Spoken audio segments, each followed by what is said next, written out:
Getting started with our psalm. Today, this is coming from 2 through 144. Your justice is an everlasting justice, and your law is the truth. Yet your commandments are my delight. The righteousness of your decrees is everlasting. Grant me understanding that I may live. Wow, that goes with our reading. Yeah, that fits right in with today's. What were the verses again? Psalm 119 verses 142 to 144. Yeah, it's a long one. I like that part about your commandments are my delight. Yeah.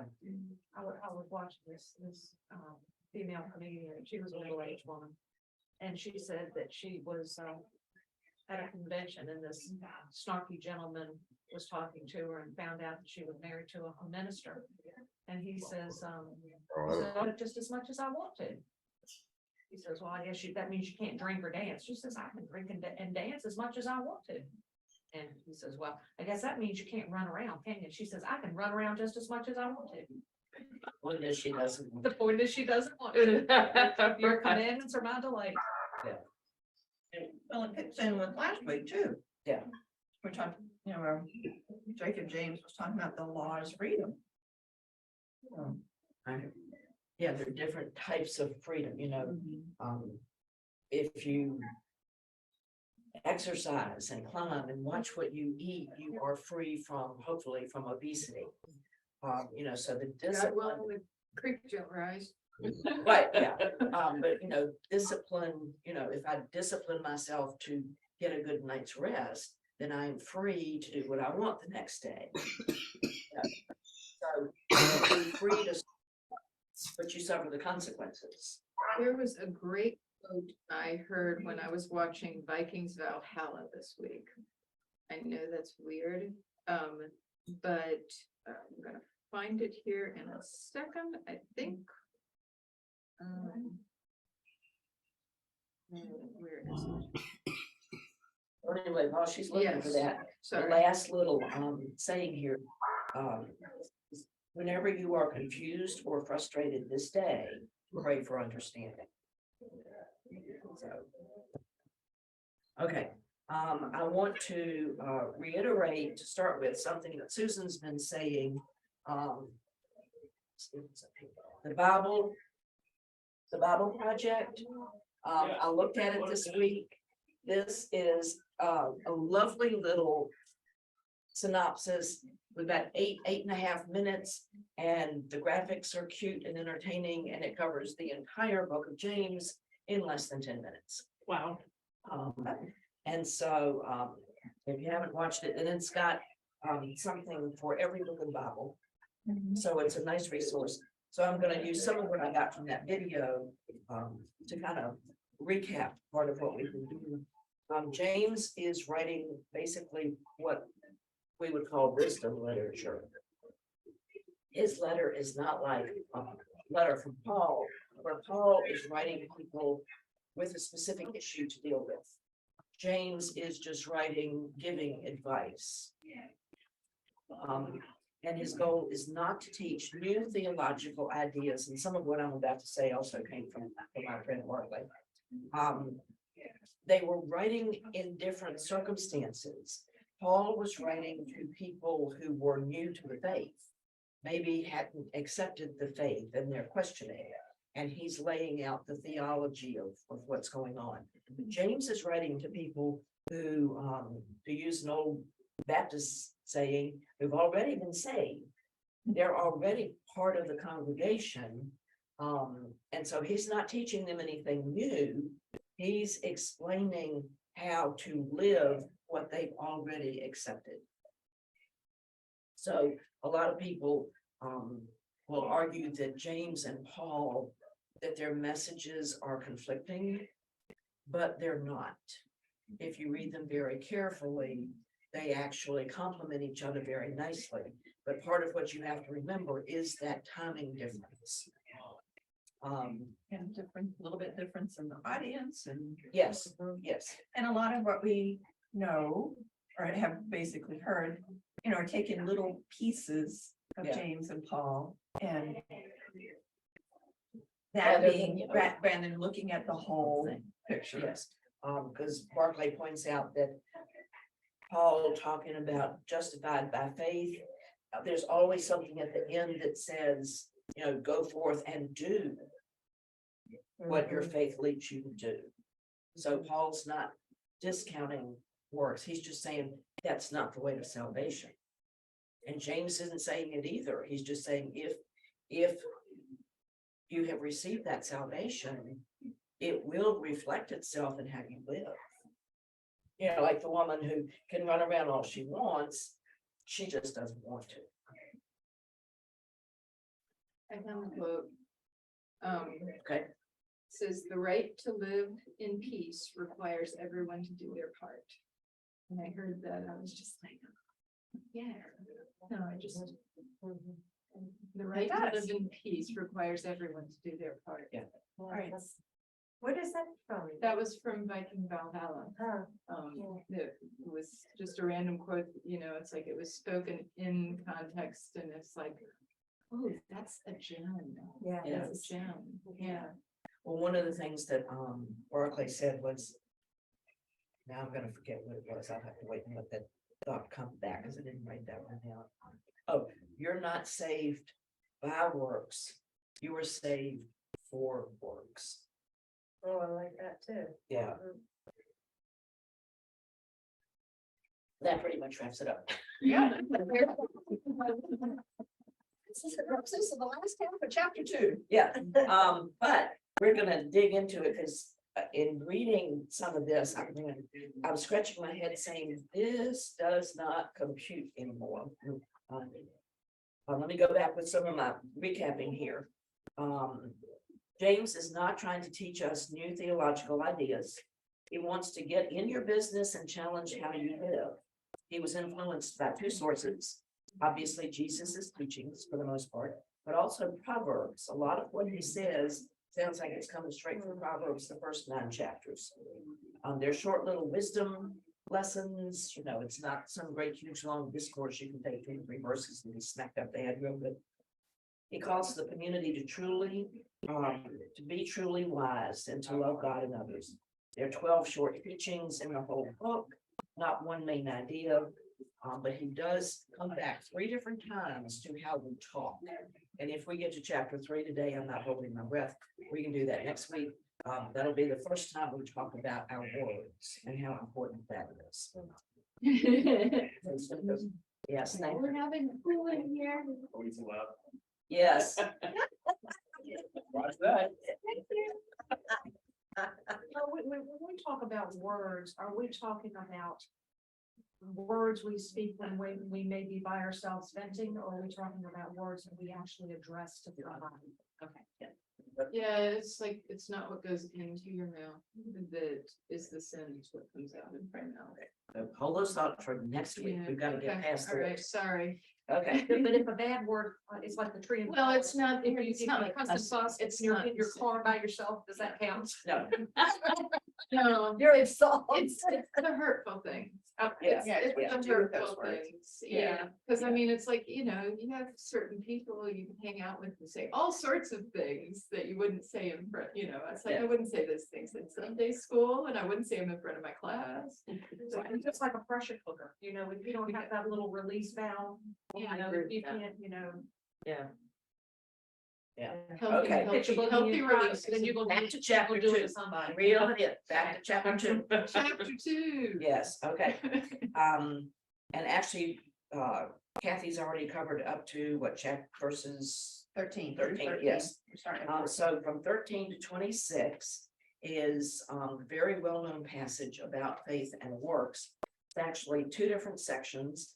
The first is a series of questions, and it concludes with a little, proverb. And then the second is a series of arguments that repeats the proverb.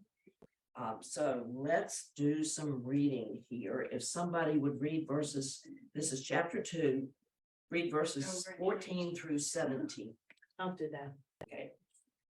What good is it, my brothers and sisters, if you say you have faith but do not have works? Can faith save you? If a brother or sister is naked and lacks daily food, and one of you says to them, Go in peace, keep warm and eat your fill, and yet you do not supply their bodily needs. What is the good of that? So faith by itself, if it has no works, is dead.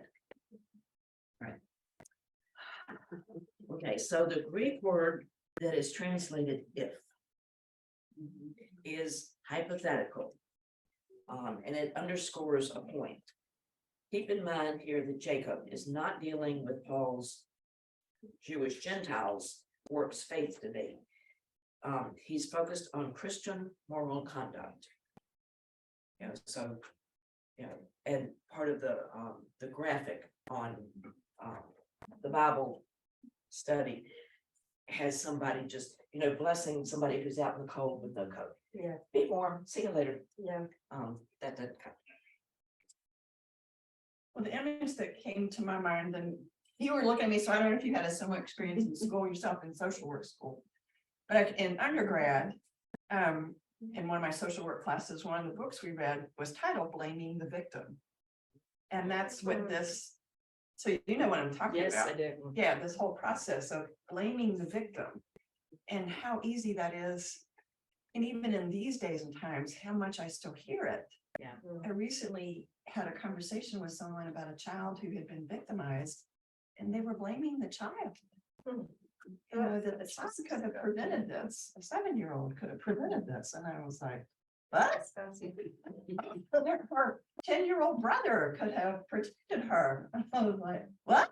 But that kind of mentality, and that was quite an eye-opener for me, that whole mindset of blaming the victim and that thought process. And that doesn't mean that sometimes there isn't some responsibility, but when you're just automatically, oh, it's your fault that you're poor. You know, it's your fault that you don't have, you know, all the food when you're working 3 jobs. It's You your know? fault that you've been sexually harassed at work by a superior. Right, You could have done something. right, But right. my sister sent me a text after my sermon last week and said that she struggles. She kind of took what I did and put it in the same place. She has a granddaughter who does nothing except make babies that she can't afford to raise. Mhm. And then the girl comes to her and says, you know, I need a car seat because I got pregnant again. And Janet finally has had to say no because she's giving away her retirement. You know, and she can't afford to do that. And so it's, you know, at what point, Mhm. and so Janet struggles with this kind of blaming the victim. Brittany put herself in this position. Mhm. You know, It's like nobody, you take her to the doctor and get like the IUD. Yeah, there's longstanding birth control these days. Yeah. yeah. Um, Well, and but- actually, one of my sister's great grandchildren is the result of another, her grandson's significant other having one of those long-term things and knowing it was about to expire and not changing it in time. And there's another great grandchild that somebody else is raising. Yeah. So, you know, Janet's got lots of this in her family and she struggles with how to be a Christian for them without ruining her own situation. Yeah. Yeah. Oh, I was It's just thinking, I mean, it's not necessarily like a final, you know, solution, but I mean, you know, it gets you 5 years of a break and maybe 5 years of maturity. I mean, Yeah, apparently not with this. well, you know, it stopped it for 5 years. Yeah. I have a question about It's 5 kids. faith and works. Mhm. And that passage that you read always confused me when I thought about religious orders that are isolated and, you know, they just sit around and contemplate and pray and whatever. For them, is prayer a work? But, you know, that's an interesting question because I've had that discussion with Tom on a number of occasions, because he has a cousin who is a monk, and that's what his cousin Tommy does, is he prays, and they pray, you know, without ceasing, sort of thing. And I've always said, you know, that's a hard concept for me, because I think you need to be in the world helping people if you're a Christian. And Tom's answer is, oh, they're helping, they're praying for all of us. That's his answer, you know, and. Who's to- Maybe who's to he's say? right. Yeah. He's right. This comes down to what are the people's gifts? Because I was thinking that. it's like, Yeah. if their gift is prayer, then that is a gift. That's- And, you know, and people get solace from knowing that these people are praying for them. If your gift is works, if your gift is teaching, you know, these are the gifts. And I think that that's one of the things that I think as Christians also we may struggle with internally is recognizing other people's gifts as valid gifts, equally to others. Yeah. See, yeah, my first thought was it is works.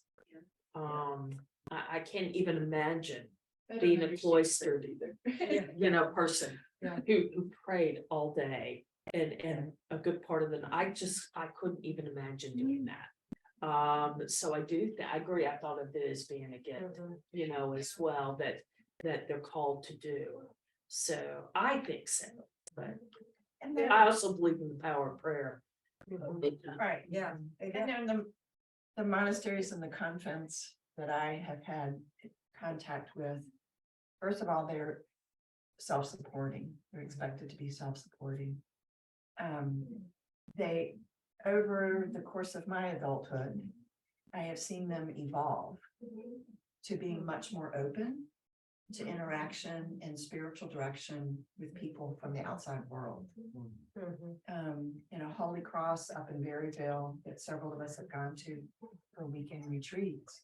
I mean, they operate this really nice retreat house for people to come for spiritual retreats, and they provide that service. Gethsemane in Kentucky, where Thomas Merton, have you ever heard of him, where he lived, the monastery he lived at, they have just totally changed. I mean, to the point where as a guest, when you go to their services, you are in the chapel with the monks. You're not up in the balcony like it was when I was in college. You are on the floor with the monks, and they've now opened it up even to women coming in for retreats. They just, so I think, and then going back with the history, some of these monasteries in European times during the Middle Ages, and the Dark Ages made tremendous contributions in terms of agriculture and, Gregor Mendel. yeah. Yes.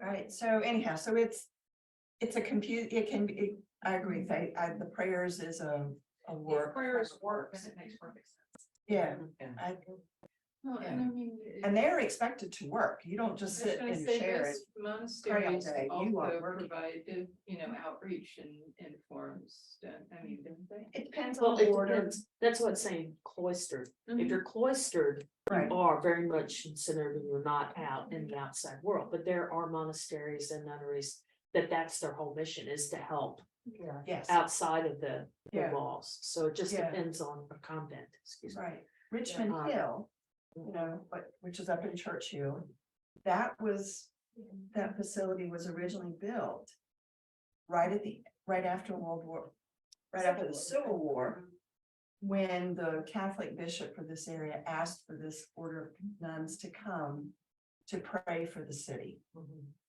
And so, and now, and that convent has since, I guess it was about 30 years ago, they moved out to Goochland County.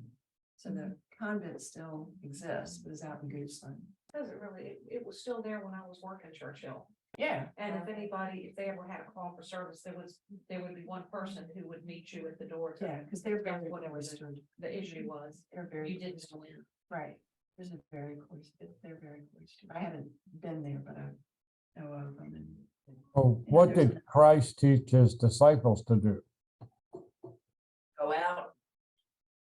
Go out. That's right. There was nothing about, monasteries and clustering. I mean, it just wasn't in the teachings.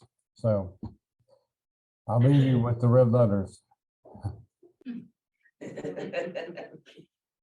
Okay,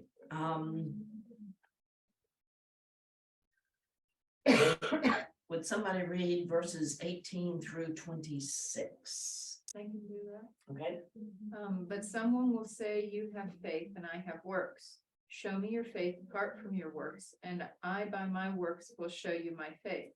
You believe that God is one, you do well. Even the demons believe and shudder. Do you want to be shown, you senseless person, that faith apart from works is barren? Was not our ancestor Abraham justified by works when he offered his son Isaac on the altar? You see that faith was active along with his works, and faith was brought to completion by the works. The scripture was fulfilled that says Abraham believed God, and it was reckoned to him as righteousness, and he was called friend of God. Which one? I'm sorry. all the way to the end. You see that a person is justified by works and not by faith alone. Likewise, was not Rahab the prostitute also justified by works when she welcomed the messengers and sent them out by another road? For just as body without spirit is dead, so faith without works is also dead. Okay, the teacher in me came out when I read all this. Because up to these examples, all of the works had been altruistic, for lack of a better word. You know, for the good of other people. These two examples are not. You know, I'm not sure how Abraham fits into the works thing. You got any advice here? Just wondering the same thing. He was following through to sacrifice his son because that's what God told him to do. So he That's was going to do what God told him to do. That Yeah, was a was work. not our It's not- ancestor Abraham justified by works when he offered his son Isaac on the altar? You see that faith was active along with his works, and faith was brought to completion by the works. What was the other example again? The other example was Rahab. So I went and read her story. It's in Joshua, the first part of chapter 2. He's And the one that saved them on the. yeah, On the wall. so anyway, she was a prostitute, and Joshua had sent 2 or 3 men to go into the city of Jericho to scope out the place before they went and took over. Well, the citizens of Jericho knew what was coming. So they go into Rahab's house. So I don't know if there were, you know, if she provided food and rest or anything else, but they go into the prostitute's house. And the leaders of Jericho come to Rahab and said, we saw them come in here, hand them over to us, we're going to kill them. And she said, well, they did come in here, but they left before the city gates were closed. You need to go out and you know, it hasn't been long. If you go now, you can catch up with them. Well, she had hidden them on her roof. And so once the people chasing them were a safe distance away, she let them, her house was actually built into the wall of the city. And so she let them out, you know, with a rope through the window, but she made a deal with them. And she said, I have rescued you, I have saved you. I ask that when your people come to take over our city, that you repay my kindness by letting me and my family live. You know, so it wasn't, you know, let me do this for you. It was, you know, let's make a bargain here. I'm agreeing with you that those two stories, neither one of them fit very well with the rest of his narrative. Yeah. From our perspective. From our I was about to say, I think in the perspective in which he was writing it, you know, you said he's writing it to people who are already of the faith. You know, that it made sense to them, you know, and it doesn't to us. Yeah. Yeah, I mean, sometimes, you know, taking off my 21st century glasses, I can figure that out.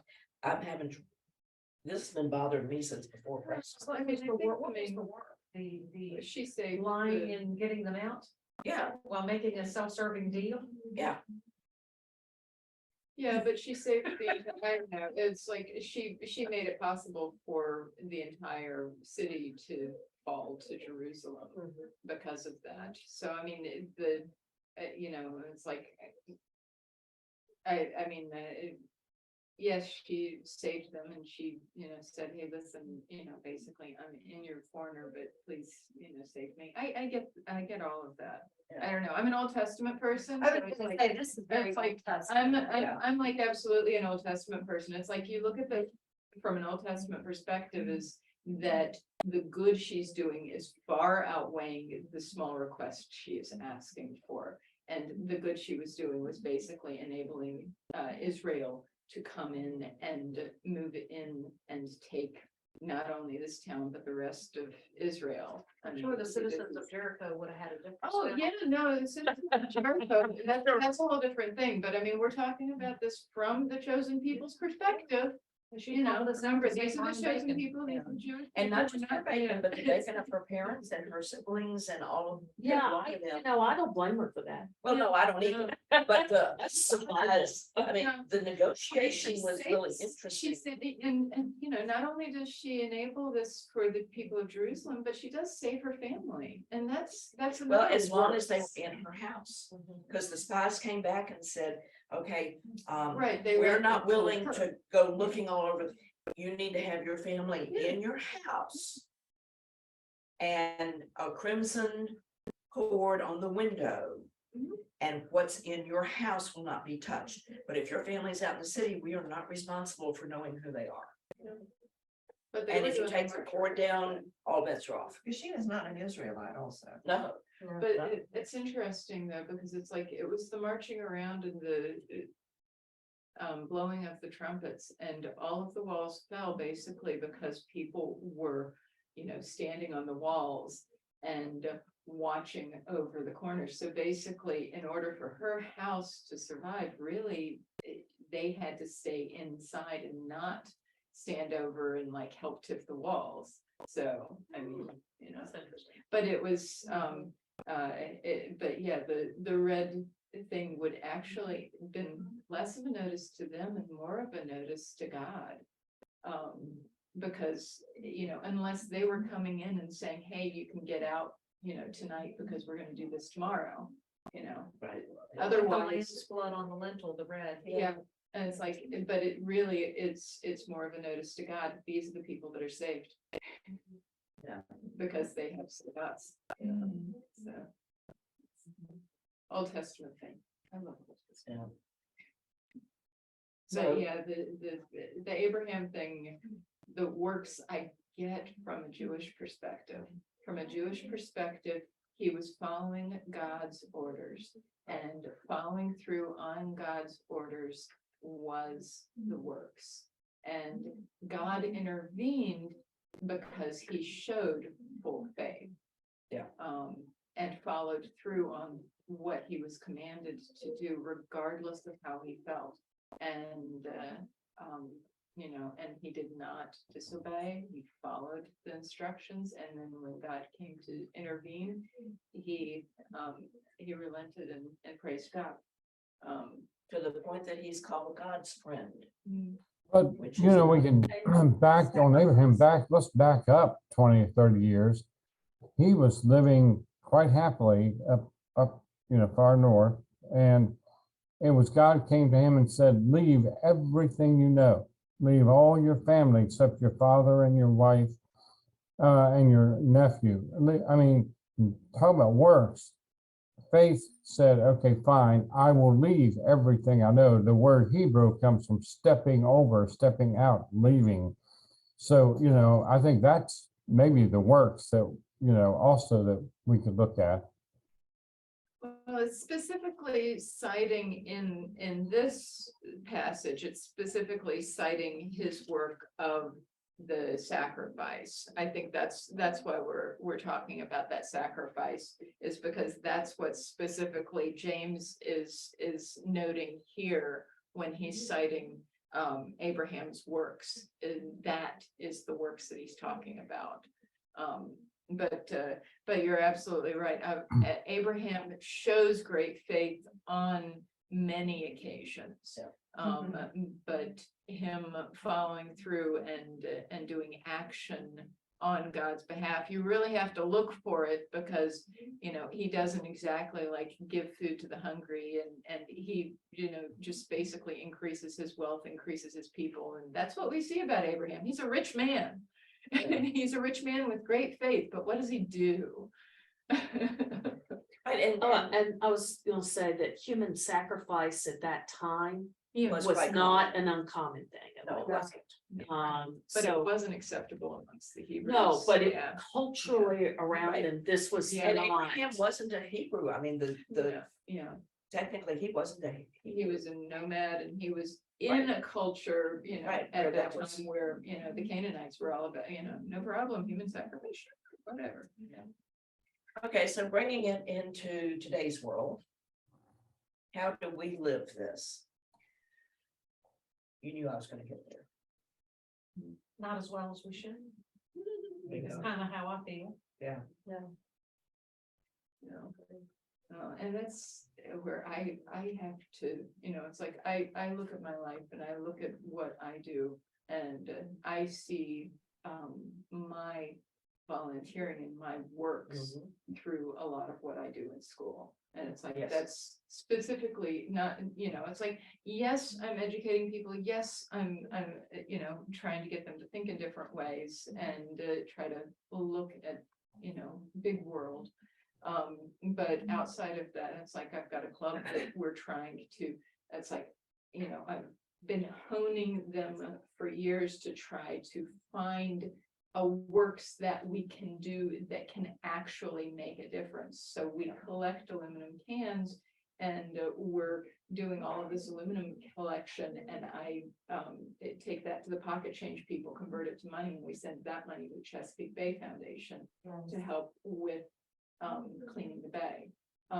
With the Science National Honor Society, they were going to shut the Science National Honor Society down if I didn't take it. And I'm just like, doesn't have to be me. Apparently God says it has to be you, Kat. It's like, don't I have enough on my plate? No, you don't. You gotta find a way to do this. Nobody else is gonna find a way to do this. It's like, God, please take this from me. No, it's you. It's like, damn it. But at least they're not telling you to sacrifice your child. And it's so true. I was not being asked to sacrifice my child on the altar of anything. No, so, you know, so I have, you know, I have found a way and it's like, I've tried to find a way to do it and using my skills like on computer and everything. I've tried to digitalize as much of this as possible so that it can be more hands-off and coordinate my people that are my other teachers that are supporting the group and trying to make it easier on their life. Because if I make it easier on their life, then they will stay as, you know, supporting teachers as opposed to run off, which is what's happened in the past because it's been so overwhelming. And, you know, and now we're getting to a place where it can be mostly self-sufficient with only like an extra weeks of my time, like programming everything during the school summer. And it's like, you know what? This is my works. I'm okay with it. It's like, this is my works and the kids have to do volunteer work and my work is coordinating to make that possible and continuing the program. And so we're. And a thought just came in my head that sometimes we do things that make a difference and we have no idea that we're having that impact. That's true.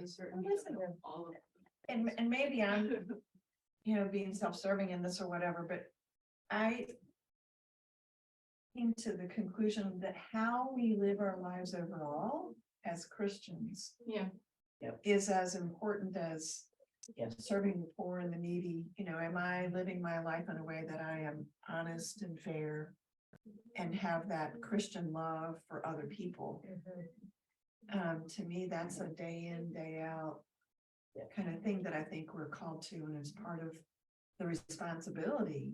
You know, like you were, the joke you were telling earlier about the minister's wife saying, yeah, I can do all that stuff. You know, Much as I want. as much as I want, but it's, you know, what are we called to do, you know, as far as treating the cashier with, Yeah. you know, Kindness and respect, yeah. kindness and respect and And I think, Living our lives responsibly. when we think about works like within the church. You know, you guys are teaching Sunday school, that's a tremendous lift and. People sing in the choir and people do all kinds of things that support the church and like.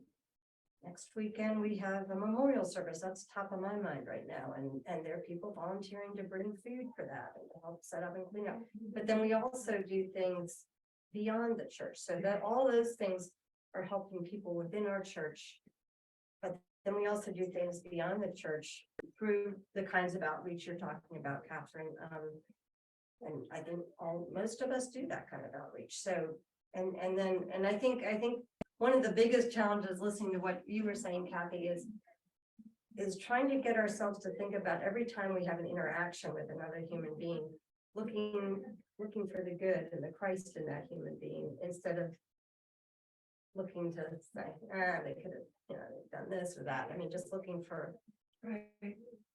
that's one of God's children. What can we find that's good in that person, and how can we interact in a way that shows our love for that person? Our love and respect. It's my behavior reflecting what Christ taught and what Christ would expect. Mhm. And can people, could somebody tell that I was behaving like a Christian? Mhm. Unless you get somebody on the line from a third world country who's supposed to be customer service.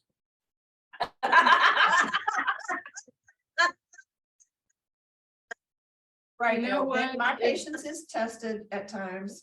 If they're following like the question list, man, it's hard. It's It is hard. hard. It's like, yeah, no. Like, Yeah, a couple of weeks ago, on that's 2 not hours their on, fault. That's the company's fault. yeah, 2 hours For on failure. one phone call and 1 hour on another phone call, trying to deal with some stuff for QuickBooks. Is my new job as treasurer. And by the end of that third hour, I was drinking. It was late in the afternoon. By the end of that phone call, I was drinking. He so obviously didn't know anything about what he was talking about. Yeah, All right. it's a struggle. Yeah. The struggle is real. Yes, struggle is real. Yeah. Yeah, and when I explode at somebody, I'm like, oh geez, well, I've done that test today. Yeah. Yeah. Okay, any other comments on chapter 2, or shall we move on and start chapter 3 here? Sure, let's move on. Okay, I'll be leaving in just a few minutes, but let's move on. Before you move on, let me ask you, I was planning on bringing something for the, thing next week. What category of stuff are you light in? At this point, we're lighting everything, so whatever you would like to bring. I do feel like I have a fair number of ham biscuits at this Would point. you like lemon bars? I make some kick butt Yes. lemon bars. Yeah. Would you like to do? I lemon bar? I can. I might not be able to come, but I can drop them off. That would be great. That's what I'm gonna be out of town or I'll be helping. Yeah, that'd be I great. got extra time this weekend, surprisingly, so. Yeah, thank you. Will do. That's whatever you feel. yeah, you can write me down for some kind of dessert as well. I can bake on Friday. I can bring those little Hawaiian rolls with the chicken salad in them. Oh, that would be perfect, Nancy. Thank you. Okay. And if you find yourself short and getting panicked, call me and I'll throw something else in. Oh, that's so nice of you. Thank you. Yeah. Thank you, thank you. So Reese, And Diane will. For me. Oh, does she? Yeah. Hmm. Did you Sarah do that Reese? as well? let's talk Yes, sir. later. Let's talk later about QuickBooks. Thank you. Yes. Bring your vodka with you. You found a customer service rep. Actually, Dana Hatton gave me a little bit of help too. I was telling Tom today, totally off subject, this is the third time I've had this job in the last 35 years, plus or minus. And every time I've had it, it's been totally different here. Because the technology changes. Yeah, well, when I started it, it was completely on paper. And then Chuck helped me put it on Excel, and then I was the first person to use church software. And so I did that for 6 years. And then my second time was about 10, 12 years ago. And everything was on QuickBooks, but the office did it. All I did was reconcile the bank account once a month. And now I'm doing it again, but I'm the one writing the checks. So every time I do this job, it's different. So it's been, and QuickBooks is not my friend. And I And am it's not so, quick. so happy that that is the one job the church will never ask me to do. Me neither. Get the right answer. Me neither. Can't even count money correctly. I see someday they're gonna ask me. That's gonna be one of those things. Well, I use it as an excuse to say no to lots of stuff. Oh, there you go. Yeah, It is virtue. yes, yes, yes, yes, Play to yes, your gift, play to your gift. yes. Yeah. Yeah. Yes. Quilts don't count. Let's do that. I saw this, that, you know. Yeah. It's she. Yeah. You get both meditation and you're doing works. Yeah, I can. I love that. Okay, if somebody would read verses 1 through 5 in chapter 3, I'll do it. okay? Not many of you should become teachers, my brothers and sisters. You know, this room has worked in education. Has worked in education, that's an ironic one. So, all right, not many of you should become teachers, my brothers and sisters, for you know that we who teach will be judged with greater strictness. Ooh, I think he's talking about religious teachers. oh, good, well, that puts three of He's us. not- I was gonna-